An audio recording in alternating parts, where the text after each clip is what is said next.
Pemuda Batak Bersatu. NKRI. Horas. Joshua. Ya.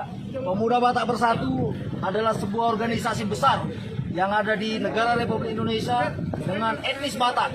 Pemuda Batak Bersatu tidak akan pernah bisa dipecah belah, tidak akan pernah bisa dipecah berai.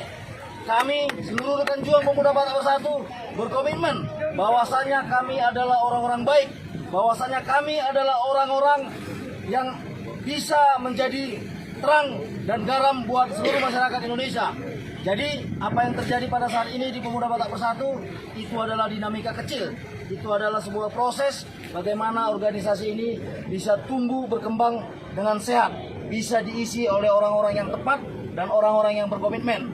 Jadi kami meminta kepada seluruh rekan juang Pemuda Batak Bersatu dimanapun berada, jangan terprovokasi dengan kondisi dan keadaan orang-orang yang tidak bertanggung jawab dan orang-orang yang lupa pernah dibesarkan oleh Rumah Besar Pemuda Batak Bersatu.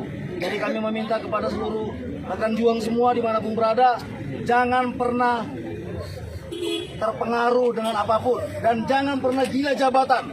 Anda tidak menjadi apapun di Pemuda Batak Bersatu, Anda adalah orang baik. Jadi tidak harus menjadi ketua. Apa yang telah kami buat di Sumatera Utara itu hanya adalah ujian kecil untuk membuktikan kesetiaan. Tetapi kami sudah mendapat jawaban bahwasanya orang-orang yang sekarang memprovokasi di mana-mana itu adalah orang-orang tidak setia. Itu adalah orang-orang gila jabatan. Seperti ini tidak penting ada di Pemuda Batak Bersatu.